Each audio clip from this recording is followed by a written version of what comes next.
안녕하세요. 사연 읽어주는 남녀입니다. 오늘도 와주셔서 감사드리며 그럼 오늘의 사연 바로 시작하겠습니다. 안녕하세요.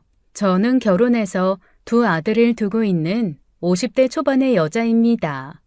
지금부터 저와 저희 가족에게 벌어졌던 믿을 수 없는 사건 이야기를 들려드릴게요. 저는 남편과 오랜 기간 연애를 했는데요. 막상 결혼을 하려니 많이 망설여졌어요.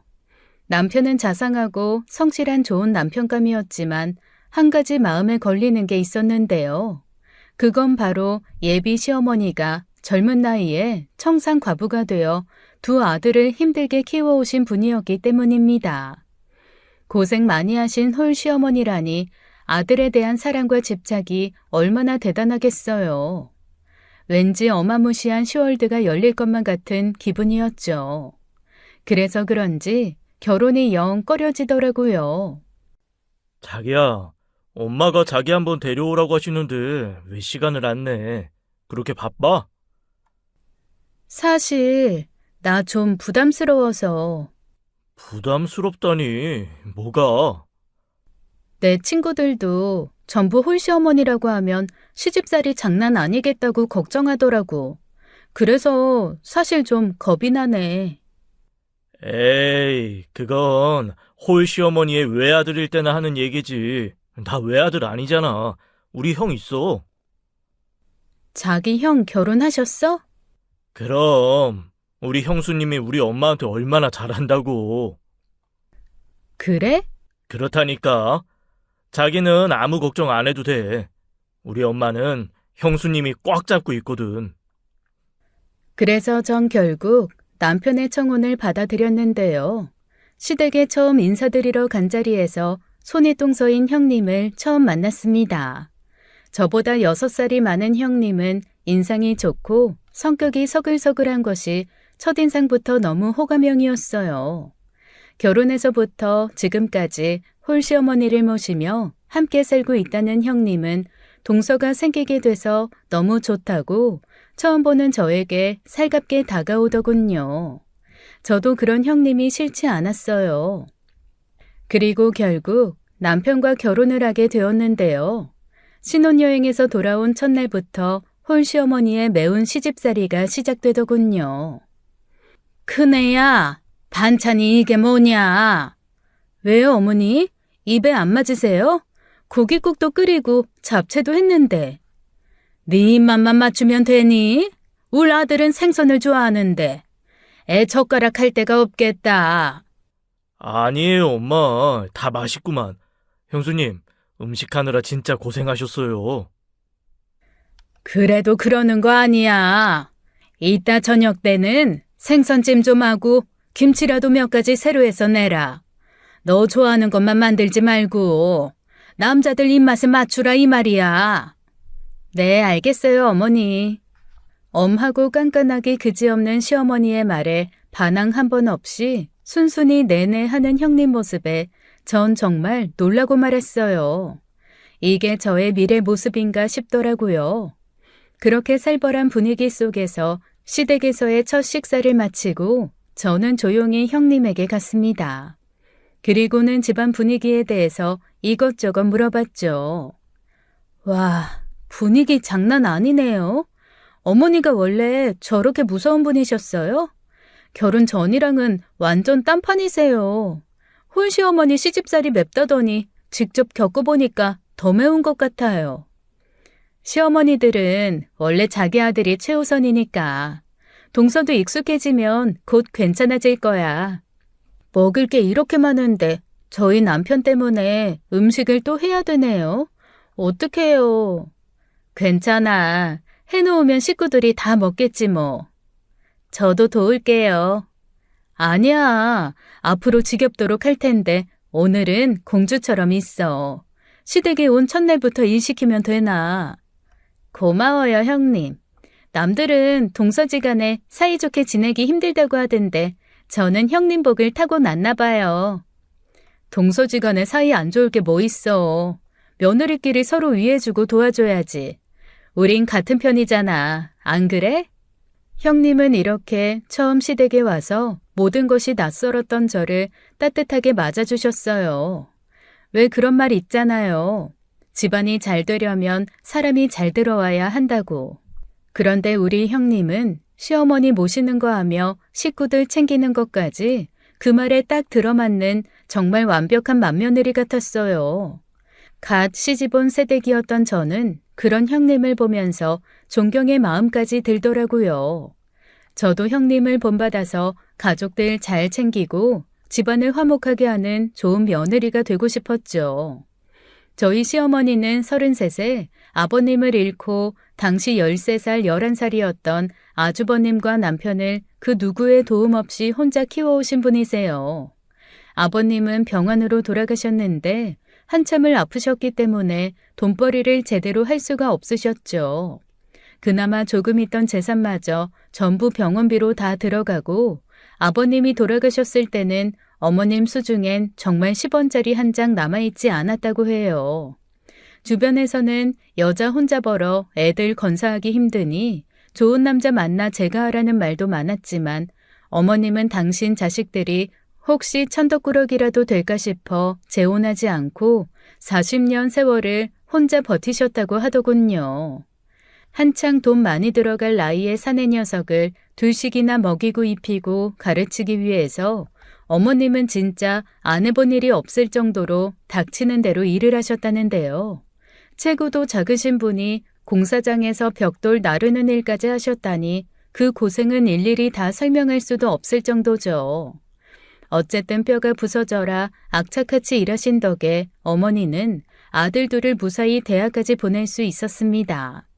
그리고 안 먹고 안 쓰고 한 푼 두 푼 아껴 모은 돈으로 평생 소원이던 집 한 칸을 마련하셨는데요.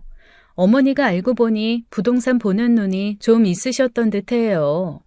첫 집 장만 이후 어머니는 본격적으로 부동산 투자에 나섰고 없는 돈 있는 돈 끌어모아 산 집 한 채가 두 채가 되고 세 채가 되더니 결국 30억 건물의 주인이 되셨죠. 한마디로 저희 시어머니가 대단한 알부자라는 얘기입니다. 근데 30억 건물주라고 해도 저희 시어머니는 사실 부티가 풀풀 나는 그런 분은 아니셨어요. 일반 사람들과 다를 바 없는 그냥 평범한 동네 할머니였죠.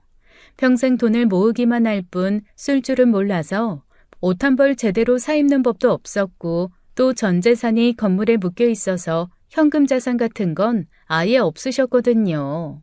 한 달에 몇백 정도 되는 월세 수입은 건물 관리를 겸해서 아주버님이 관리하셨고요. 그래서 형님네랑 저희가 한 달에 얼마씩 어머님 용돈을 드렸는데요. 어머니는 그것도 필요 없다며 거절하셨어요. 내가 돈 쓸 데가 어디 있니? 먹고 싶다는 건 큰애가 다 해주고 큰아들 집에서 집세, 수도세, 전기세 걱정 없이 편하게 사는데 돈이 왜 필요해? 그니까 나 용돈 주지 마라. 엄마, 그래도 수중에 돈 한 푼 없이 어떻게 생활을 해요? 이제 형이나 저도 돈 잘 버니까 나가서 친구들도 만나시고 카페에 가서 커피도 한 잔씩 사드세요. 미쳤냐? 그 쓴물을 돈 주고 마시게? 돈이 썩어 나가도 난 그거는 못 사 먹겠더라. 그래도 비상금으로 갖고 계세요.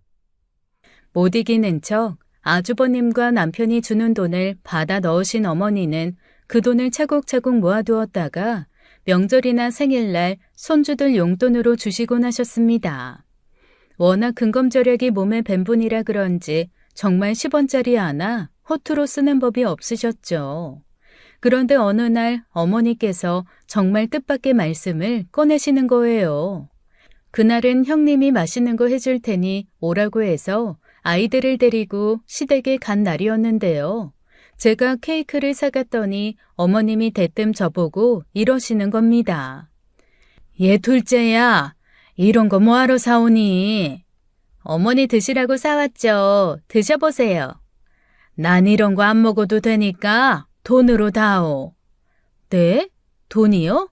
어머니는 돈 필요 없으시다면서요. 나도 돈 쓸 때가 생겨서 그런다. 어머니의 뜻밖의 요구에 형님과 전 화들짝 놀랐죠. 어머니, 돈 어디다 쓰시려고요? 돈 필요하시면 저한테 말씀을 하시면 되죠. 어디다 쓸 건지 말해야 주냐? 왜요? 말씀하기 곤란하세요? 나도 사생활이 있는 거 아니냐. 애들도 아니고 용돈 어디다 썼는지 꼬박꼬박 검사받아야 할 것 같으면 돈 안 받고. 아유, 아니에요. 어머님, 검사 안 하고 더 드릴게요. 그럼 동서네랑 저희랑 매달 드리는 용돈을 조금 더 올려드리면 되겠죠? 어때, 동서? 괜찮지? 네, 그럼요. 그리고 그날 밤 퇴근해 돌아온 남편에게 전 당장 낮에 있었던 일을 알렸죠. 어머님이 용돈을 올려달라고 하시더라. 우리가 매달 드리는 돈이 좀 부족하신가 봐. 뭐? 아유, 있는 돈도 다 못 쓰고 돌아가시게 생겼다고 펄쩍 뛰시던 분이 웬일이야? 글쎄, 친구라도 생기신 거 아닐까? 당신이 우리 엄마를 몰라서 하는 소리야. 나는 50평생 우리 엄마가 친구 만나는 거 본 적도 없어. 그때 나쁜 생각이 남편의 뇌리를 스쳤나 봐요. 자려고 누웠던 사람이 갑자기 깜짝 놀라며 벌떡 일어나 앉는 겁니다. 설마 어디 아프신 거 아닐까? 그래서 자식들한테 말 못하고 끙끙 앓다가 혼자 병원 가시려고 돈 달라고 그러는 거 아닐까? 그건 아닐 거야. 어머니 건강하시잖아. 오늘도 보니까 기운도 좋으시고 걸음도 잘 걸으시던데? 속으로 병난 걸 겉으로 봐서 어떻게 하냐? 안 되겠다. 내일 당장 엄마한테 가봐야겠어. 못 말리는 효자 남편 극성에 전 다음 날도 어머님 댁에 끌려가게 됐죠. 어머님 댁에 들어서자마자 남편이 어머니를 붙들고 울먹이며 물어보는데 좀 오버한다 싶을 정도로 수선을 떨더라고요. 엄마, 어디 아파? 아프면 나한테 말을 해요. 혼자 끙끙 앓지 말고. 얘가 아침부터 쳐들어와서 왜 이래? 누가 나 아프대? 나 아픈 데 없어 이놈아. 그럼 돈이 왜 필요한데? 평생 돈 달란 소리 한 번도 안 하셨잖아. 난 돈 좀 쓰면 안 되냐? 평생 허리띠 졸라매고 악착같이 산 세월을 돌아보니까 이제는 좀 여유 있게 남들 사는 것처럼 살고 싶다. 왜? 너무 잘 생각하셨어요. 어머니도 하고 싶은 거 마음껏 해보셔야죠. 그렇지? 그래서 말인데 내가 너희한테 소개해줄 사람이 있어. 네? 누구를요? 모두들 어머니의 뜻밖의 말에 또 한 번 깜짝 놀라고 말았습니다. 용돈 올려달라는 말씀도 모자라서 누굴 소개해 주겠다니 정말 놀람의 연속이었죠. 어머니는 그런 자식들 마음을 아시는지 모르시는지 다음 주 토요일에 누굴 초대했으니까 손님 맞을 준비를 하라시며 어안이 벙벙한 저희를 두고 어디론가 외출을 하시더군요. 남편은 깜짝 놀라 형님을 붙들고 이것저것 캐묻기 시작했어요. 처음 보는 어머니 모습에 적잖이 충격을 받은 눈치더라고요. 하긴 평생을 한결같던 자기 엄마가 갑자기 딴 사람이 된 것 마냥 행동하니 충격받을 만도 하겠죠. 형수, 엄마 어디 가신 거예요? 원래 저렇게 외출을 하셨었나? 요즘 가끔 나가시더라고요. 어디 가시는지는 저도 잘 모르겠어요. 물어도 답도 없으시고요. 근데 우리 엄마가 저런 반짝이 옷을 입었던가? 난 처음 보는 것 같은데. 어머님이 얼마 전에 옷 필요하다고 하셔서 제가 몇 벌 사드렸어요. 화려한 스타일 찾으시더라고요. 뭐요? 화려한 스타일? 우리 엄마 진짜 이상하네. 옷이 날개라고 예쁜 옷 입으시니까 화사하고 보기 좋기만 한데 왜 그래? 당신은 어머님이 맨날 아들들이 입다 버린 티조가리나 입고 계셨으면 좋겠어? 아무래도 안 되겠다. 형한테 얘기해서 어머니 찾으러 나가봐야지. 당신 마마보이야? 진짜 왜 이래? 어머니도 좋은 분 만나신 모양인데 좀 지켜봐. 괜히 방해해서 산통 깨지 말고. 근데요, 사실 어머님이 좋은 분 만나신 것 같다는 제 말은 생각 없이 그냥 한 말이었고, 어머님한테 정말로 누가 생겼을 거라고는 상상도 못했어요. 손님이 오시기로 한 주말 전 제 말이 사실이라는 걸 직감했습니다. 평소엔 그렇게 근엄하던 저희 어머니가 아침부터 집 청소를 하면서 유행가 사랑 노래까지 흥얼거리시더라고요. 음식은 또 어찌나 신경을 쓰시던지 제가 형님이면 부담돼서 도망가고 싶을 정도였어요. 그네야, 음식 준비 잘 돼가니? 네, 거의 다 됐어요. 잘해야 된다. 그분 입맛이 굉장히 고급스럽고 까다롭거든. 음식은 걱정 마세요. 냄새부터 벌써 맛있어요. 근데 누가 오시는데 어머님이 이렇게 신경을 쓰시는지 진짜 궁금한데요? 제 질문에 어머니 얼굴이 발그레해지면서 말없이 미소만 지으시는데 꼭 소녀 같더라고요. 70이 넘어도 여자는 영원히 소녀구나 다시 한번 깨달았죠. 그리고 잠시 후 시어머니를 소녀로 만들어준 문제의 손님이 집에 도착했습니다. 그런데 현관문을 열고 들어오는 그 남자를 보고 저를 비롯한 가족 모두는 다시 한번 놀랐어요. 그 남자는 어머니의 남자친구라고 보기에는 생각보다 너무 어렸던 겁니다. 머리는 희끗하게 새어 있었지만 그는 전혀 노인으로 보이지 않았어요. 탄탄하게 단련된 근육질 몸에 에너지가 넘치는 모습이었죠.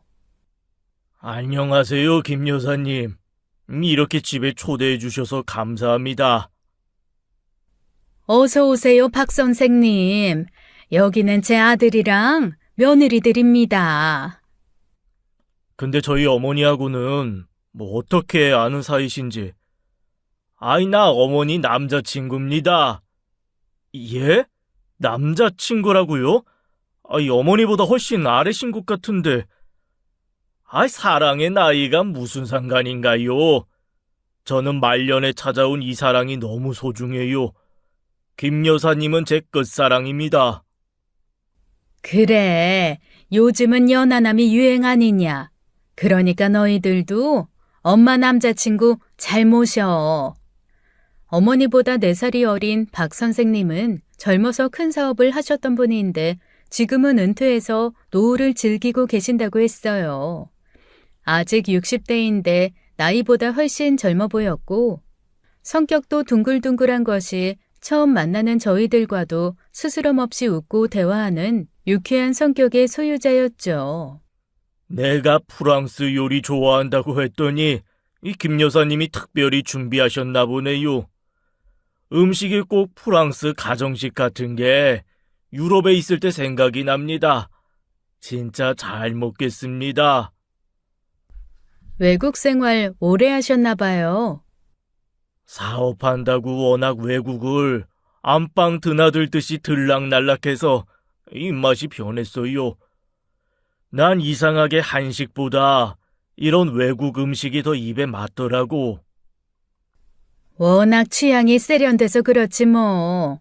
많이 잡수세요. 여기서 저녁까지 먹고 천천히 놀다 가요. 취향도 말투도 세련되고 고상한 박 선생에게 어머님은 진짜 푹 빠지신 것 같았어요. 아들 며느리가 있는 자리에서도 스스럼 없이 애정 표현을 하시는 게 진짜 젊은 커플들과 다를 바가 없더라고요.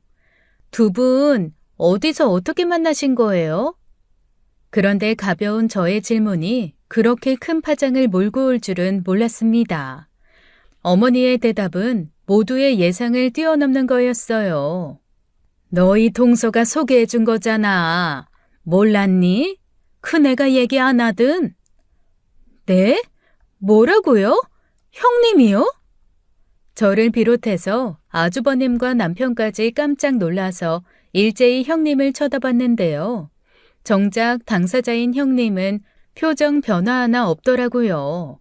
그동안 제가 어머니 남자친구 생긴 거 아니냐고 그렇게 물어봐도 속 시원히 대답 한 번 안 하더니 어쩜 그렇게 시치미를 뚝 떼고 모른 척 할 수 있었는지 형님이 왠지 무섭기까지 했습니다.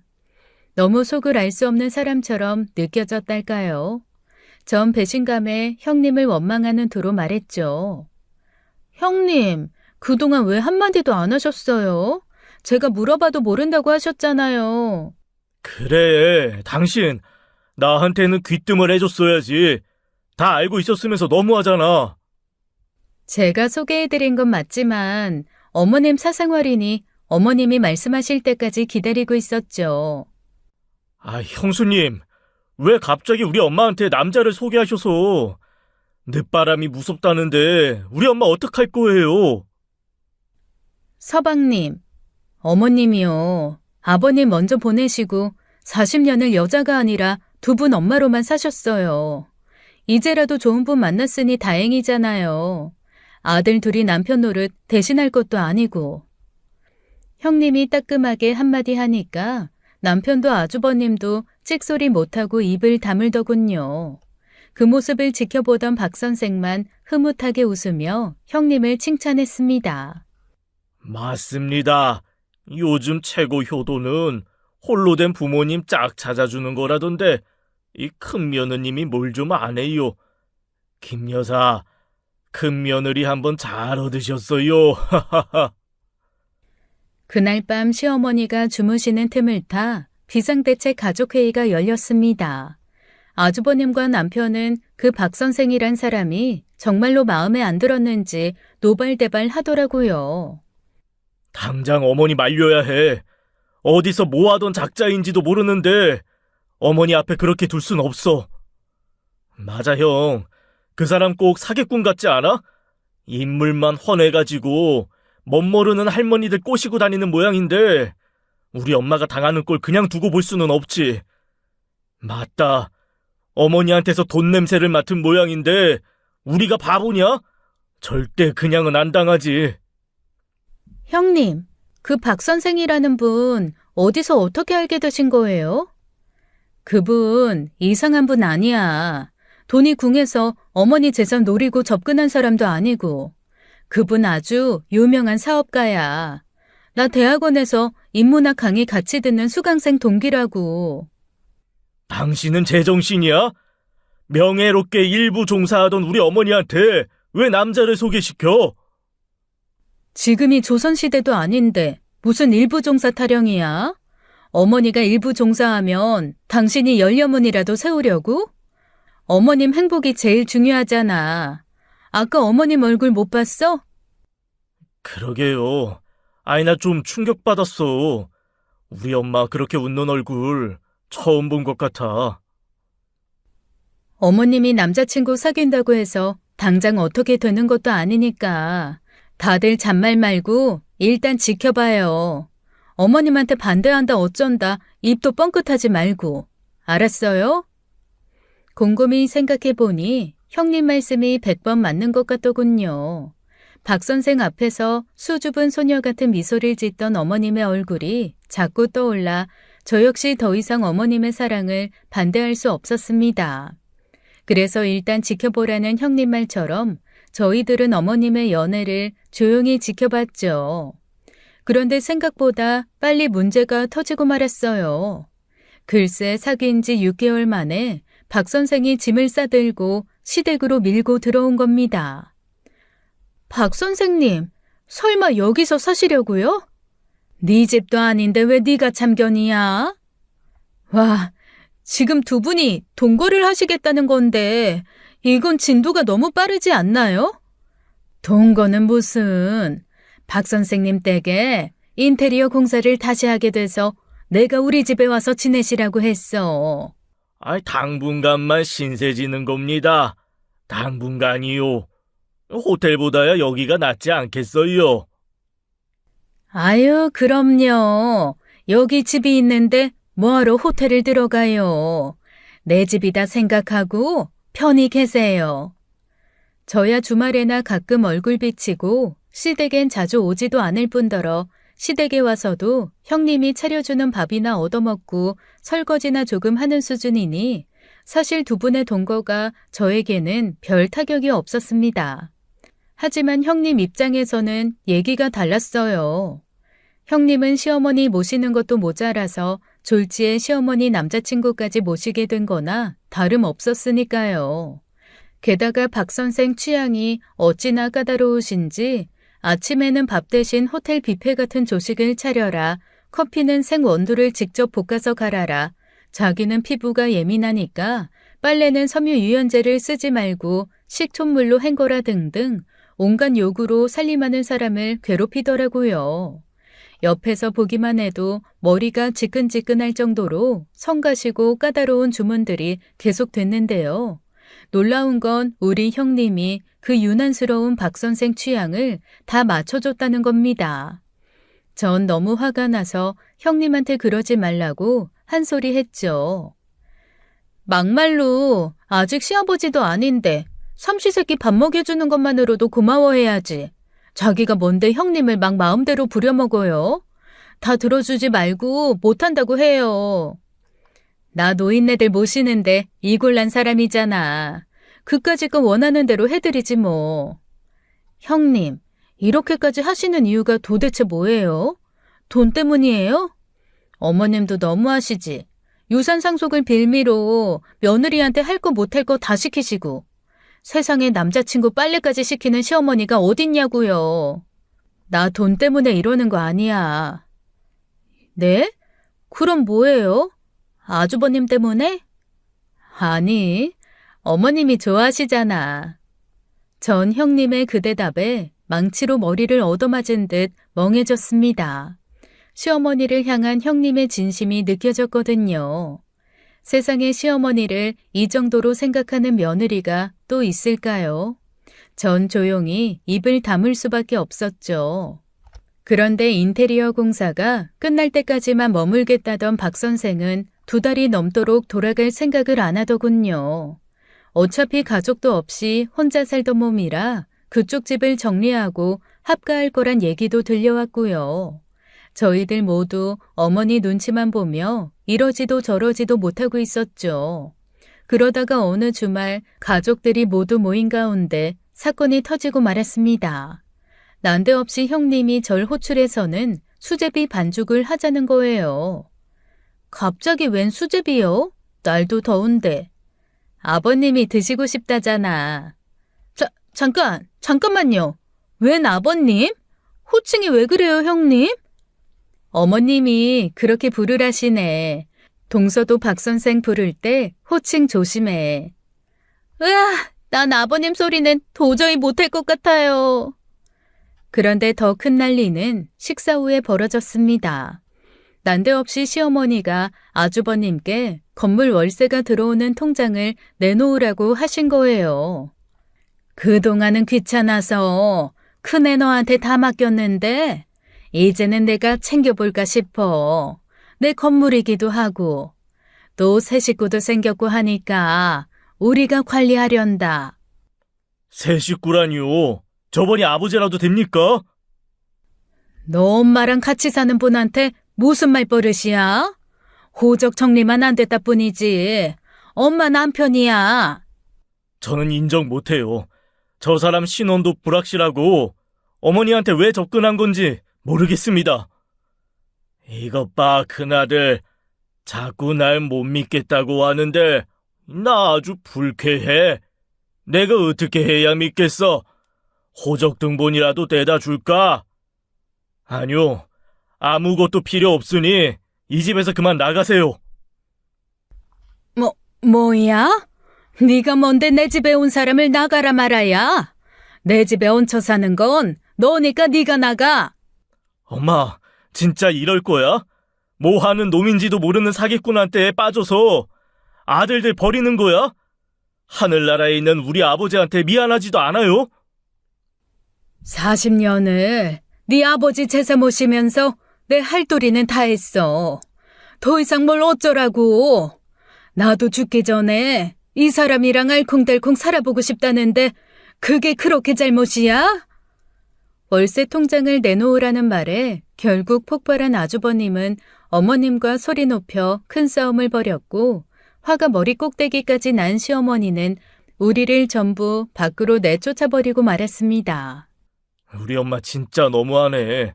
이제 아들도 안 보시겠다 이건가? 의절하자는 거야, 뭐야? 내가 알던 엄마가 아닌 것 같아. 박 선생인지 뭔지 그 사기꾼이 엄마를 완전히 세뇌시킨 것 같아. 엄마가 이렇게 나오면 우리는 법대로 할 수밖에 없어. 법대로요? 예, 재수씨. 변호사 친구 만나서 법적으로 저 사람 엄마한테서 떼놓을 수 있는지 방법을 한번 알아봐야겠어요. 그래, 형. 난 경찰 친구한테 신원조회 좀 부탁해볼게. 그런 건 불법이에요. 꿈도 꾸지 말아요. 게다가 어머님 성격에 맞부딪히면 더 큰일 나요. 진짜 우리랑 완전히 연 끊을지도 몰라요. 우리가 숙이고 들어가야 한다니까. 맞아. 그러다 엄마가 우리랑 의절하고 박 선생이랑 혼인신고라도 하면 엄마 재산 다 그 인간한테 넘어가는 거잖아. 그럼 어떡하죠? 동서랑 서방님은 일단 집으로 돌아가. 어머님 화나신 건 우리가 어떻게든 풀어볼 테니까. 남편과 저는 착잡한 마음으로 집으로 돌아왔어요. 어머님과 제대로 한판 붙은 아주버님과 형님이 걱정됐지만 거기서 저희가 할 수 있는 건 없었거든요. 전 너무 속상했습니다. 물론 시어머니가 조금 까다롭고 깐깐해서 시집살이가 아예 없었다고는 할 수 없었어요. 그래도 마음 넓고 인성 좋은 형님의 지휘하에 나름 평화롭고 화목한 10월되었는데 웬 남자 하나 때문에 가족의 평화가 처참하게 깨져버리다니 허무하고도 슬프기까지 하더군요. 사실 이렇게 돈 문제 때문에 어긋나거나 깨진 가족관계는 다시 회복하는 게 쉽지 않잖아요. 전 시어머니와 남편 형제가 다시 화해할 수 있을지 전전긍긍하며 형님의 연락만을 기다렸죠. 그리고 얼마 후 형님으로부터 연락이 왔는데요. 다 잘 해결된 건지 목소리가 밝더라고요. 형님, 왜 이제야 연락을 주세요? 어머니는 괜찮으세요? 이제 화도 다 풀리시고 괜찮아지셨어. 아, 다행이다. 저 걱정 많이 했어요. 아주버님이랑도 다 화해하신 거죠? 자식 이기는 부모는 없다고 했는데 우리 어머니는 그 말에 해당 사항 없어. 어머니가 끝끝내 이기셨다고. 우리가 어머니한테 무릎 꿇고 싹싹 빌었다니까. 정말요? 우리 어머니 성격 진짜 대단하시네. 식사 거부하시고 돌아가신다고 눕는 걸 어떡해? 자식이 못 이기는 척 져드려야지. 그래서 월세 통장은 어떻게 됐어요? 어머님 도로 드렸지 뭐. 아, 아주버님은 그것만은 안 된다고 펄쩍 뛰셨는데 결국 내놓으셨구나.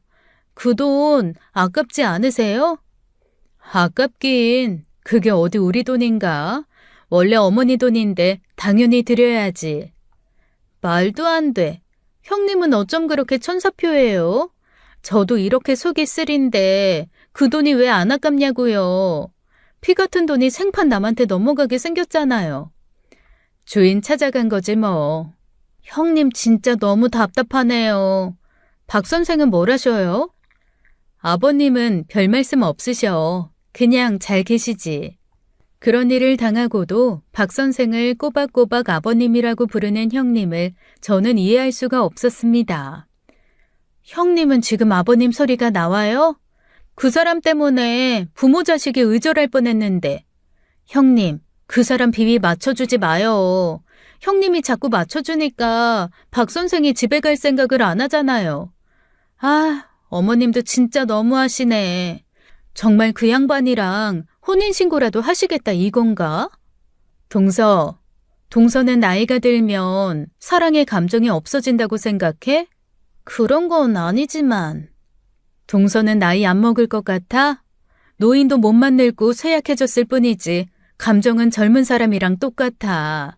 어머니 마음속에도 아직 사랑의 감정이 그대로 살아있다고. 나는 어머님 사랑 응원하고 싶어. 그 사랑 때문에 자식들이 힘들어지는 건 어쩌고요. 당장 형님만 봐도 느닷없이 시아버지 시집살이까지 하게 됐잖아요. 돈도 다 뺏기고. 글쎄 나는 괜찮다니까. 자꾸 그런 소리 할 거면 동서 앞으로 나한테 연락하지 마. 우리 집에 오지도 말고. 예? 아니, 전 다른 뜻이 있는 게 아니라 형님이 걱정돼서 그런 건데. 내 걱정할 필요 없어. 나는 잘 살고 있으니까 동서도 나한테 신경 쓰지 마. 당분간 우리 얼굴 보지 말자. 전 너무 놀랐습니다. 그 순하고 착하던 형님이 저에게 큰 소리를 낸 건 정말 결혼한 이후로 처음 보는 거였거든요. 제 마음도 모르고 무조건 어머님과 박 선생 비위만 맞추고 있는 형님이 답답하기도 하고 시어머니의 연애 같은 골치 아픈 일에 더는 휘말리고 싶지도 않아서 저도 화를 내며 전화를 끊었습니다. 그리고 한동안 시댁 일에는 신경을 딱 끊고 살았죠. 그러나 얼마 지나지 않아 형님에게 다시 연락할 일이 생겼습니다. 얼마 안 있으면 어머님 생신이었기 때문이죠. 지난번에 서로 안 좋게 전화를 끊은 것 때문에 다시 연락하기가 영 망설여졌지만 한 살이라도 어린 제가 먼저 사과하는 게 맞을 것 같아서 저는 용기를 내서 형님께 전화를 했어요. 형님, 저번엔 죄송했어요. 저 때문에 마음 많이 상하셨죠? 전 형님이 아직도 화가 나 있지는 않을까 걱정을 많이 했는데요. 마음 넓고 성격 좋은 우리 형님답게 시원시원하게 제 사과를 받아주더라고요.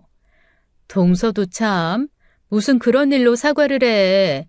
서로 감정이 격해져서 그런 건데. 동서 마음 다 알아. 나 고생할까봐 걱정돼서 그러는 거잖아.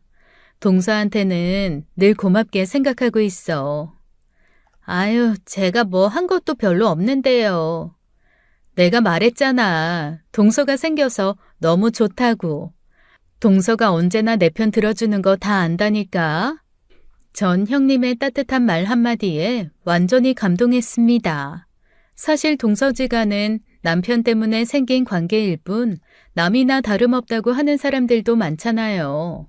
동서들끼리는 시댁 문제나 돈 문제, 제사 등등 예민한 일들로 얽혀있기 때문에 서로 시기 질투하며 싸우거나 관계가 틀어져서 아예 안 보고 사는 사람들도 많고요. 그런데 우리 형님은 늘 저에게 더 양보하고 본인이 더 희생하면서 마치 저를 친동생처럼 대해주니 늘 고마운 마음이었어요. 어쨌든 제가 엄한 시어머니 밑에서도 편하게 시집살이를 할 수 있는 건 전부 다 형님 덕분이니까요. 그래서 전 다가오는 시어머니 생신은 형님 편하시게 제가 주도적으로 준비해보기로 마음먹었습니다. 형님은 이번 어머님 생신 신경 쓰지 마세요. 제가 다 준비할게요. 그동안 어머니 모시느라 고생 많았는데 형님도 좀 편히 계셔야죠. 그런데 돌아오는 형님의 대답이 너무 예상 밖이라 전 깜짝 놀라고 말았어요. 올해는 어머님 생신상 안 차려도 돼. 어머니가 안 계시거든. 사실 지금도 집에 안 계셔.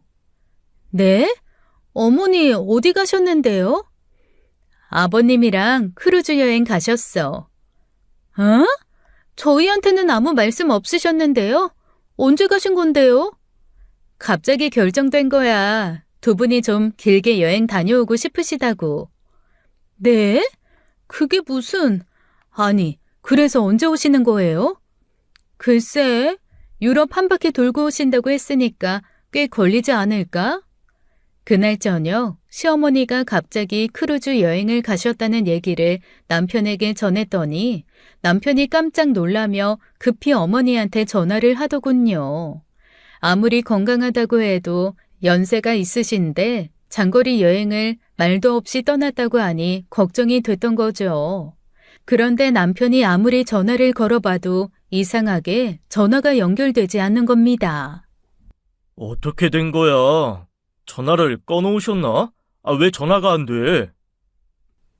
배 위라서 와이파이가 안 터지는 거 아닐까? 뭔 소리야? 그 큰 배에 와이파이가 왜 없어? 돈 주면 다 되지.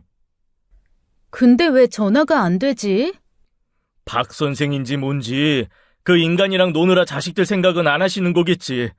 노인네들 연애하는 거 아주 주책이다 싶었는데 우리 어머니가 저럴 줄은 정말 몰랐다니까. 성질 내지 마. 시차가 안 맞아서 그런 걸 수도 있잖아. 내일 새벽에 내가 다시 전화해 볼게. 그러나 다음 날도 그 다음 날도 어머니의 전화는 계속 꺼져 있더군요. 불안한 마음에 저와 남편은 시댁으로 달려갔죠. 형수님, 혹시 박 선생 연락처 알아요? 우리 엄마랑 통화가 안 돼서 박 선생한테라도 한번 해보려고요. 그런데 형님이 늘 그렇듯 온화하고 사람 좋은 미소로 부드럽게 웃으며 본인 휴대폰을 보여주는 겁니다. 저한테 문자 왔어요. 잘 지내신다고. 어머, 그래요? 어디 보자. 진짜네? 어젯밤에 온 문자네? 배 위에서 전화 연결이 뭐 육지처럼 빵빵 되겠어? 전화 통화는 어렵고 문자는 가능한가 봐. 문자 보내면 아마 답장은 올 거야. 그렇구나. 괜히 걱정했네. 그때였어요. 형님의 문자를 보며 안도하던 그 순간 저는 시댁의 분위기가 뭔가 묘하게 좀 달라졌음을 느꼈습니다. 찬찬히 살펴보니까 여기저기 나와 있던 안마기며 운동기구 같은 어머니 물건들이 이상하게 싹 치워져 있더군요. 게다가 형님은 어머님 옷을 모조리 꺼내서 정리하고 있는 겁니다. 형님, 여기 있던 안마기랑 런닝머신 어디 갔어요? 어머님이 새 걸로 바꾸고 싶으시다고 해서 중고시장에다 팔았어. 아, 그렇구나. 근데 지금 뭐 하고 계세요? 왜 어머니 옷을 다 꺼내서? 아, 이거? 어머님 안 계실 때 못 입는 옷들 싹 정리하려고. 깔끔하고 좋잖아. 그때 전 형님의 미소 띤 얼굴에서 알 수 없는 위화감을 느꼈어요. 형님의 가벼운 손놀림과 기분 좋은 웃음에서 평소와는 조금 다른 섬뜩함을 느꼈달까요? 그리고 곧 제 인생을 뒤흔들고도 남을 엄청난 사건이 우리 가족을 덮쳤습니다. 늦은 밤 갑자기 울리는 휴대폰 벨소리에 잠에서 깼습니다. 새벽 2시도 넘은 시간에 그것도 모르는 번호로요. 잘못 걸린 전화 아니야? 아이, 누가 술 먹고 번호를 잘못 누른 거겠지. 천하태평으로 잠에 빠진 남편과 달리 저는 불안감에 휩싸여 전화를 받았는데요. 전화기 속에서 들려온 목소리는 뜻밖에도 시어머니였습니다. 둘째냐? 어머, 어머니, 안 그래도 연락 기다렸어요. 거기 어디예요? 한국엔 언제 돌아오시는 거예요? 그런데 시어머니는 잔뜩 숨을 죽이고 작은 소리로 속삭이듯 다급하게 말을 이어가시는 겁니다. 예, 나 좀 빨리 데리러 와줘. 여기 요양병원이야. 에? 여행 가신 분이 갑자기 웬 병원? 어디 아프세요? 길게 통화 못한다. 빨리 와서 나 좀 살려줘. 시어머니는 살려달라는 말을 남기고 급히 전화를 끊으셨어요. 저는 갑자기 닥친 상황에 머리가 멍해지면서 아무 생각도 안 났습니다. 도대체 뭘 어떻게 해야 할지 모르겠더라고요. 일단 남편을 깨워 상황을 설명하고 모르는 번호에서 문자로 보내온 주소지로 급히 차를 몰았죠. 정말 엄마였어? 아이, 엄마가 살려달라고 했어? 잠에서 깨 얼떨결에 끌려 나온 남편은 같은 질문만 몇 번 되풀이하더니 이내 입을 닫아버렸어요. 저도 이렇게 피가 마르는데 아들인 남편은 얼마나 걱정이 되었겠어요. 그렇게 저희가 살고 있는 도시에서 차로 몇 시간을 달려 도착한 곳은 인적이 거의 없는 산속에 위치한 허름한 요양병원이었습니다. 아직 해가 뜨지 않은 어둑한 새벽녘이라 그런지 병원 건물은 더욱 을씨년스러워 보이더라고요.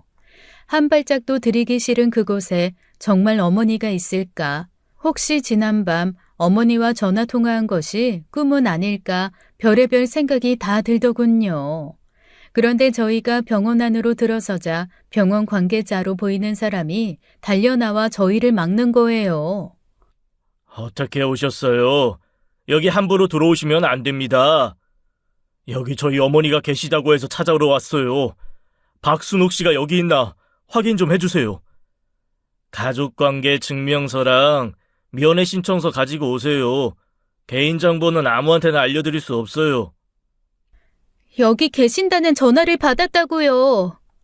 전화를 받으셨다고요? 여기는 전화 사용 금지인데요. 환자들한테 전화를 못 쓰게 하는 게 어딨어요. 당신들 여기서 환자들 불법 감금하는 거 아니야? 자꾸 이렇게 행패 부리시면 경찰 부를 겁니다. 그래요, 불러요. 제가 직접 부를까요? 아이, 그게... 저리 비켜요. 우리가 직접 찾아볼 거야. 어머니! 어머니! 저희 왔어요! 저희는 앞을 막아서는 관계자를 밀치고 병원 안으로 들어갔습니다. 그리고 초점 잃은 눈으로 멍하게 누워있는 치매 환자들 사이에서 겁에 질린 채 울고 계신 시어머니를 발견했죠. 어머니, 얼른 나오세요. 왔니? 이제 살았다. 이제 살았어. 당신들이 이렇게 멀쩡한 사람 감금하는 거 불법이야. 내가 다 신고할 거니까 그렇게 알아. 이렇게 해서 저희는 시어머니를 무사히 구해올 수 있었습니다. 어머니는 조금 야위긴 했지만 다행히도 특별히 다친 곳 없이 건강했어요. 정신도 멀쩡하셨고요. 저희 집으로 안전하게 들어온 시어머니는 그제야 안도하며 몇 주 동안 어머니에게 일어났던 충격적인 사건을 이야기해 주셨어요. 박 선생 그 인간이 갑자기 여행을 가자고 하더라고. 큰 배를 타고 세계 일주 하는 거라고. 맞아요. 크루즈 여행. 저희는 전부 어머니가 크루즈 여행 떠나신 줄 알았어요. 짐 싸서 나오니까 차 한 대가 기다리고 있대. 날 보고 그걸 타래. 그래서 탔더니 그때부터 갑자기 모르는 곳으로 막 데려가더라고. 어디 가냐고 물어봐도 대답도 안 하고. 세상에, 그거 완전 납치 아니에요? 박 선생은 뭐 하고요? 박 선생 그 인간이 나를 차에다 밀어 넣었어. 내가 미쳤지. 그런 사기꾼 인간한테 빠져서 간이고 쓸개고 다 빼주고 이런 꼴을 당하다니. 그게 진짜예요? 이게 다 박 선생 짓이라고요? 그래, 그놈이 나를 요양병원에 입원시켰다니까. 이런 나쁜 놈.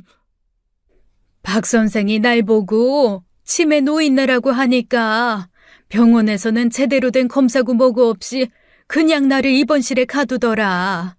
내가 아무리 난 멀쩡하다고 집에 보내달라고 해도 치매 증상 때문에 헛소리한다고 믿어주지를 않는 거야. 몇 날 며칠을 얼마나 울었나 모른다. 나중에는 내가 진짜 치매에 걸린 건가 싶더라니까. 그래서 집사람한테 전화는 어떻게 한 거예요? 아무래도 안 되겠어서 새로운 요양보호사한테 몰래 부탁했지. 전화 한 번만 쓰자고. 시어머니는 새로운 요양보호사 아주머니께 정말 간절하게 부탁했던 것 같아요. 병원 관계자들의 눈을 피해 아주머니에게 어머니 얘기를 하고 또 했다고 해요. 여행 가자고 해서 따라 나섰는데 도착해보니 병원이었고 이 병원에 강제 입원당했다고요. 처음에는 요양보호사 아주머니도 어머니가 치매 증상 때문에 헛소리를 하는 건 줄 알고 무시했대요. 근데 어머님이 식구들 전화번호를 줄줄 외우는 걸 보고 결국 어머니 말씀을 믿어주셨다고 합니다. 전화번호를 저렇게 잘 외우는 양반이 치매는 아닐 것 같다면서요. 그렇게 해서 아주머니의 야간 근무날 몰래 휴대폰을 전해받은 어머니가 저에게 전화를 하셨던 거죠. 형수님한테도 전화해 보셨어요? 너희 형수한테는 일부러 전화 안 했다. 아니, 왜요? 여보, 형수님한테도 엄마 오셨다고 얼른 알려드려. 어머니 여행 가신 걸로 철석같이 믿고 있는데. 아니야, 전화하지 마. 네? 왜요? 큰애도 한통속이야. 네? 뭐라고요? 이거 전부 박 선생이랑 큰애랑 둘이 짜고 버린 일이라고. 시어머니 입에서 나온 충격적인 이야기 때문에 저는 한동안 말을 잇지 못했습니다. 어머니의 말씀을 도저히 믿을 수가 없었거든요. 못 믿겠는 건 남편도 마찬가지였어요. 엄마, 말도 안 돼. 형수님이 왜? 엄마한테 얼마나 잘했는데. 그러게요. 어머님이 뭘 잘못하신 건 아닐까요? 아니야. 내가 똑똑하게 들었다. 박 선생이 전화통화하면서 큰애 이름 부르는 소리 말이야. 큰애 이름이 정혜 아니냐. 분명 박 선생이 이렇게 말했어. 정혜야, 네 덕분에 이 양아버지 이제부터 호강하게 생겼다. 시어머니의 얘기를 듣는 순간 온몸에 소름이 돋았습니다. 너무 믿고 따랐던 형님이 박 선생과 짜고 시어머니를 요양병원에 강제 입원시킨 장본인이라니 어머니가 들은 게 사실이라면 형님이 어머니한테 자신의 양아버지를 소개해 준 거잖아요. 평소에 너무나 믿고 따르고 존경하던 형님이라 그런지 그 충격과 배신감은 이루 말할 수가 없었습니다. 저도 이럴 찐데 수십 년 세월을 한 집에서 함께 산 어머니의 배신감은 얼마나 클지 상상도 하기 힘들더군요.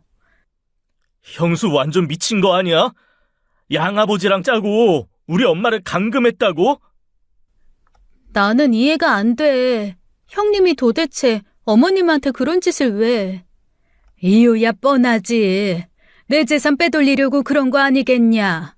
박 선생 그 인간이 자꾸 내 건물이 어디 있냐고 물어보고 월세 통장 보여달라, 자식한테 맡기지 말고 찾아와라 하면서 뒤에서 어찌나 보채고 들쑤시던지. 그래서 통장을 그 인간한테 줬어요? 응? 월세 통장 그놈한테 넘겼냐고. 안 그래도 그놈이 날 병원에 집어넣으면서 내 가방을 뺏어서 아주 이잡듯 뒤지더라. 내 통장 찾으려는 모양이지. 그러고 보니까 형님도 어머님 옷장도 싹 정리하고 어머님 짐도 다 빼는 것 같던데 통장 찾으려고 그랬나 보네요. 그래서 통장 어디 있는데? 그러자 어머니는 바지춤에서 통장을 쓱 꺼내시더군요. 이 돈이 어떤 돈인데 내가 쉽게 내줄 줄 알고? 속바지 속에 목숨 걸고 숨겨놨지. 잘했어, 엄마. 지금 당장 형수한테 가자. 형수고 뭐고 내가 가만 안 둬. 저희 부부는 그 길로 형님네 집으로 달려갔습니다. 형님은 저희와 같이 온 시어머니를 보자 얼굴이 하얘지더니 대뜸 무릎부터 꿇더군요. 죽을 죄를 지었어요, 어머니. 이번 일 전부 네가 꾸민 짓이 맞아? 박 선생이 너희 아버지 맞고? 어머니, 죄송해요. 형수님, 정말 너무한 거 아닙니까? 우리가 가족으로 산 세월이 몇 년인데 우리 엄마를 사랑을 응원하네, 어쩌네, 듣기 좋은 소리만 하더니 엄마한테 그런 쓰레기 같은 인간을 소개해요? 서방님, 미안해요. 박 선생은 제 양아버지예요. 친정엄마가 저 처녀 때 박 선생하고 재혼했거든요. 엄마 돌아가시고 한동안 교도소에 있다 나와서 먹고 살기 힘들다기에. 심지어 전과자였어? 유럽에서 오래 살았다더니 교도소가 유럽입니까? 그래서 전과자 아버지랑 짜고 우리 엄마한테 접근한 거예요? 전 안 된다고 했는데 양아버지가 한 건 하게 도와달라고 하도 들볶는 바람에 진짜 어쩔 수 없었어요. 핑계대지 말아요.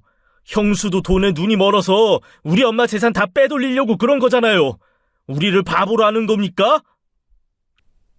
그래도 어머니가 남은 인생 행복하시길 바란 마음은 진심이었어요. 어머님도 저희 양아버지랑 데이트하면서 좋으셨잖아요. 뭐야? 형님, 지금 그걸 말이라고 해요? 형님 때문에 어머님이 얼마나 큰 위험에 빠졌는데 저희가 못 찾았으면 거기서 돌아가실 수도 있었어요. 어머님이 보내신 것처럼 가짜 문자까지 보내고 이건 진짜 명백한 사기예요. 말해봐. 대체 왜 이런 짓을 저지른 거야? 진짜 돈 때문에 그런 거야? 나도 그동안 노력한 거 보상은 받아야지. 당신한테 시집와서 내 청춘 시댁에 다 바쳤는데 뭐라도 얻어가는 건 있어야 하잖아. 어리석은 것. 나 죽고 나면 어차피 내 재산 전부 니들한테 돌아갈 텐데 그새를 못 참고 이런 무서운 짓을 저질러? 어머님 돌아가실 때까지 어떻게 기다려요? 나도 좋은 시절 다 지나가는데. 당신이 이렇게 무서운 여자인지 몰랐다. 나는 너 같은 여자랑 하루도 같이 못 사니까 당장 이혼해. 그리고 박 선생이랑 이 여자 둘 다 경찰에 신고하자. 저희는 당장 형님과 박 선생을 경찰에 신고했어요. 박 선생은 자기 집에 숨어 있다가 경찰에 체포되었죠. 박 선생이 붙잡혔다는 소식에 어머니를 모시고 경찰서로 달려갔는데요. 박 선생 그 인간 정말 뻔뻔하더라고요. 아이, 김 여사님, 무사했네요. 뭐야? 네가 날 요양병원에 쳐놓고 그딴 소리가 나와? 김 여사, 아니 난 진짜 김 여사가 아픈 것 같아서 이 병원에 데려다 준 잘못밖에 없어요. 선처해줘요. 선처 좋아하시네. 끝사랑이라고 사람 꼬드겨 놓고 내 재산 빼돌리려고 한 주제에 나는 절대 용서 못해. 합의도 절대 없어. 김 여사, 제발 한 번만 봐줘요. 앞으로 내가 진짜 잘할게. 이 사람이 진짜 우리 엄마한테서 떨어져요. 결국 박 선생과 형님은 시어머니를 강제 입원시키면서 불법을 저지른 혐의가 인정되어 부녀가 나란히 법적 처벌을 받게 됐죠. 그뿐만이 아닙니다. 형님은 아주버님께 이혼당하고 혼인 파탄의 귀책 사유가 인정되어 위자료까지 지급했어요. 한 가지 아쉬운 점은 재산을 노리고 어머니를 유혹한 박 선생의 사기죄가 인정되지 않았다는 건데요. 사기죄는 원래 재산상의 피해가 있어야만 인정된다고 하더라고요. 그래도 어머니 재산을 사기꾼에게 한 푼도 안 뺏기고 고스란히 지킬 수 있었으니 다행이다 싶습니다. 어머님은 갖고 있던 재산을 아주버님과 저희 부부에게 공정하게 나눠주셨어요. 어머님은 재산 때문에 큰 화를 입을 뻔했다면서 이제 정말 재산 문제에는 관여하고 싶지 않다고 하셨죠. 형님의 빗나간 욕심 때문에 엄청난 불행을 겪을 뻔한 우리 가족은 마음의 상처를 치유하고 이제야 겨우 다시 웃음을 되찾았습니다. 앞으로 큰일을 당하신 시어머니를 잘 모시면서 더욱더 단단한 가족이 되었으면 좋겠습니다. 지금까지 사연 읽어주는 남녀였습니다. 끝까지 시청해주신 여러분 감사드리며 저희는 다음 사연으로 돌아올게요. 감사합니다.